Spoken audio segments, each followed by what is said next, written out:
Well, here we go. So we got the trees out and the stumps out. Now I got the box blade on the 4020. Been filling in these holes, and then we'll get the disc and we'll work this. I was going to use the moldboard, but you know, the moldboard, even the scare for shanks, any root you're just going to snag, and then are you going to break something? Where a disc, it'll just roll over the root, especially if you just go shallow. Just want to work this top up so then I can come back with the box blade and just work this thing over and kind of smooth it out, level it out, and then we can connect the two fields together. I disced this once because you had great corn residue on there, a mountain of corn residue. I can deal with that. And then we spread hay manure, long hay manure, and we spread a lot. And you're like, oof, that's starting to get a lot. And then we cleaned up probably 100 bad bales around the farm, just old bales over the years. And we spread them all in this little 10-acre piece. And you had such a thick mat of residue. I'm like, crap, there's no chance in heck that the planter is getting through that. And so I just dusted it up, and then once I get this done, then I'll dust that up again and blend in here. This little piece we're adding, I'll probably no-till it for this first year, burn that sod off. As of right now, no-till corn into sod doesn't scare me much, especially on this little bit of a drier piece. It gets a little wet over here.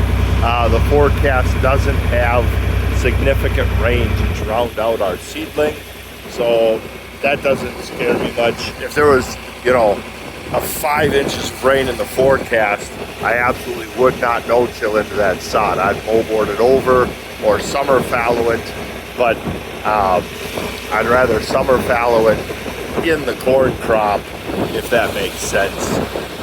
So we got some posts to pull, a couple trees to trim off, little brush trees, you know.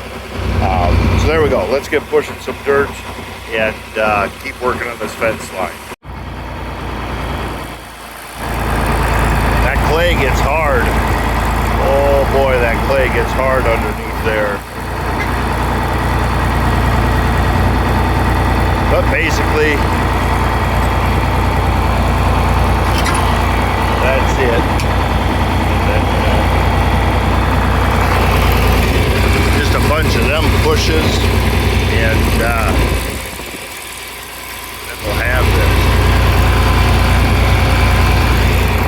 We'll try one more, and then we go get the disc. I'm excited. I've daydreamed of this project my whole life.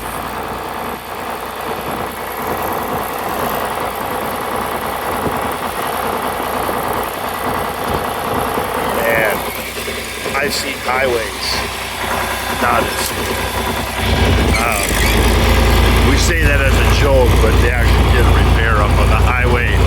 2 repairs, one on Highway 70 and one on our Blacktop Road here, and both repairs, I think, are worse than most fields around here. There you go. Going super slow, just under 2 miles an hour. Fairly shallow, but not too shallow. I don't want to sink it out of sight. I don't want to hit rocks and stuff like that. We don't know what's underneath us here. And so I already got a pretty good pile of rocks and roots back there, and pulled a bunch with the box blade. But yeah, so the first, do a couple passes with the wings out, fairly, you know, kind of that, you're going for 3-4 inches deep, but depending on the contour, it might not get there. And we'll do that a couple times, and then I'll probably go this way a couple times just to see if it helps at all, and then maybe fold the wings up and and then go lengthwise. Whoop. Diff lock.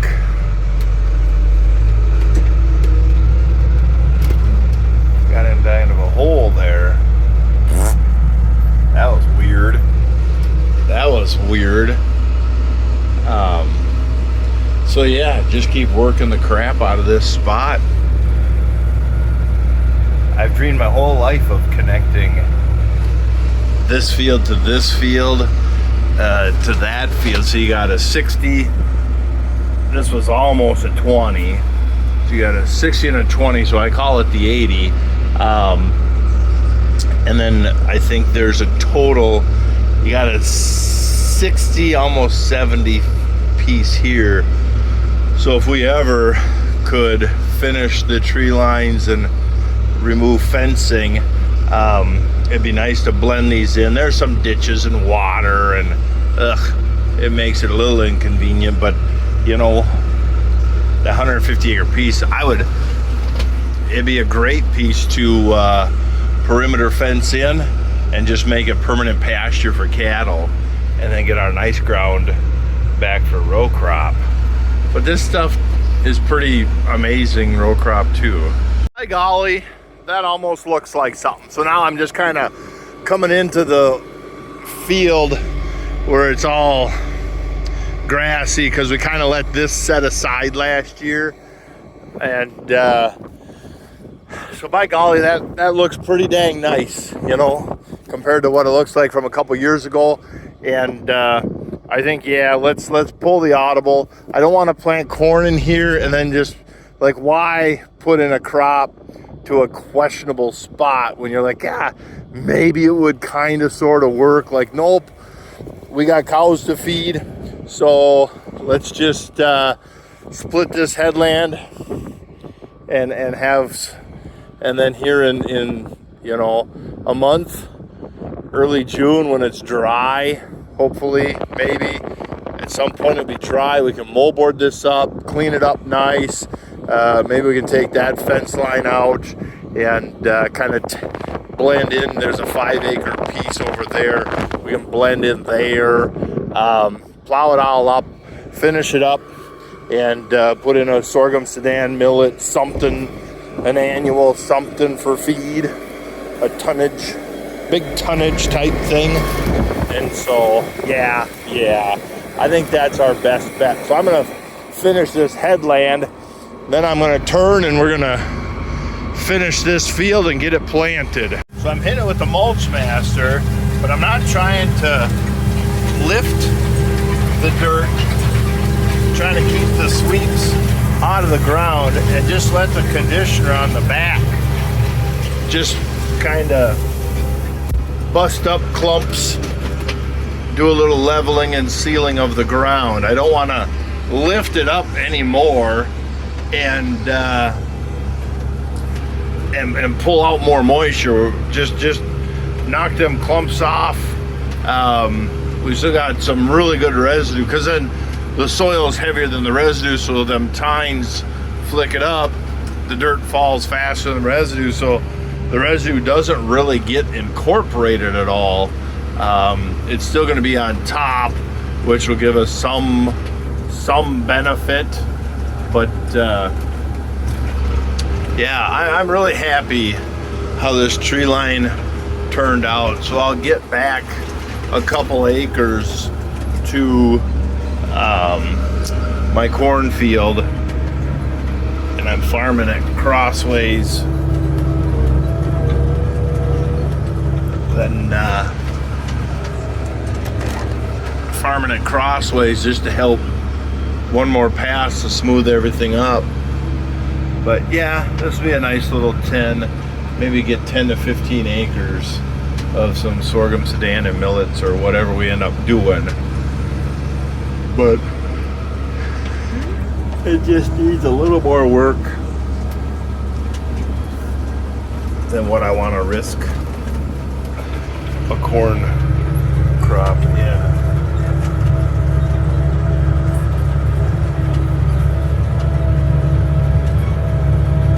There I'm engaged. Get through that roughness.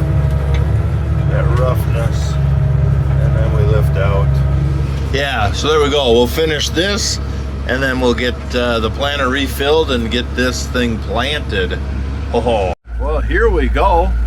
We're getting her done. We'll get out and take a look at it here in a second. It's been so long since I planted and tilled ground, I forgot what kind of hassle this always was. You can never see your marker mark. It's always dusty and dirty. Ugh. Gross. Just gross. It was a necessary evil. But I went an extra ½ inch deep, so I'm at 3 inches deep on the corn here, just because that top layer of dry, I don't want us getting too dry. So I dropped them a little bit. The row cleaners, you see, they ain't moving a whole lot. We're not furrowing a whole lot. We're just kind of sweeping away a little bit of that powder and trash and fluff. And yeah, there's moisture there, believe it or not. It's kind of weird.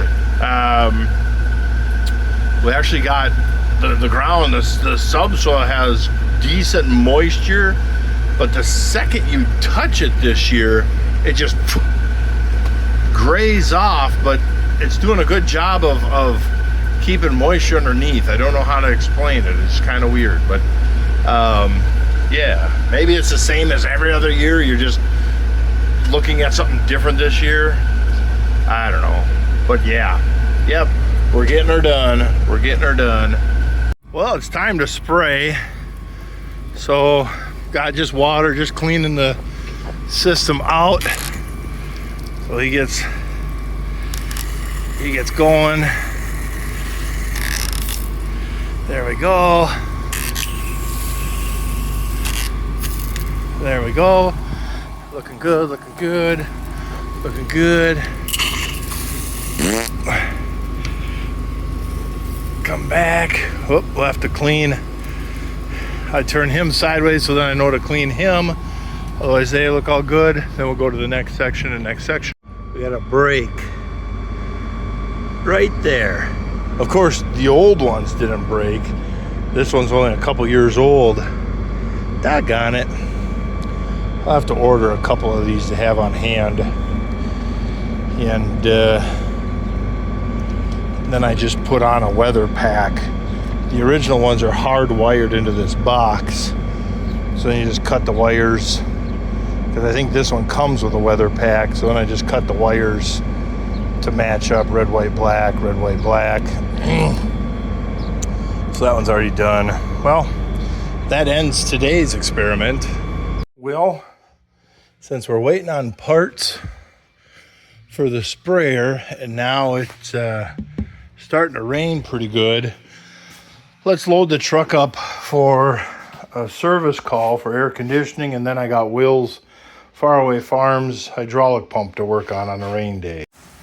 Well, we're getting a little bit of a rain. You can see the wind off of the shop blowing it like snow. There's storms all around you. Don't know if they'll make it to you or not.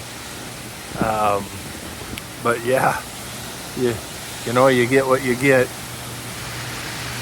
We might get just a little bit of rain, or you might get hail and tornado. It's one of them kind of systems. But it's, holy Hannah, it's blowing. My Lanta, it's absolutely whipping. Look at off the shop there, off the garage. That's got to be a 20-30 mile an hour wind pretty easy. It is just crazy wind. Huh. Let's take a look. I got no scientific evidence to say that it's the gypsum that's working to keep the fields clean, but scientists will tell us that it's the gypsum that's working. The calcium is working to keep a lot of weeds at bay. I have no way to test that or back that up, but I've had a handful of people comment like, geez, for no-till ground, you really don't have much weeds out here. The green is just really starting to come in the last few days, and it's been 12-ish days since we planted. Of them 12 days, 3 of them were really nice. Every other one has been, you know, overnight in the mid 30s, upper 30s, daytime cloudy, mid 40s. We've had almost 4 inches of rain in some spots, and the corn is just poking through, literally just poking through. To emerge after 12 days in them conditions, I'll take that. In our area here, I'll take that. Like 2014, I remember corn laying in the ground for 3 weeks to almost a month, it seemed like. But yeah, so there we go. Well, we'll keep getting this herbicide down and get something done.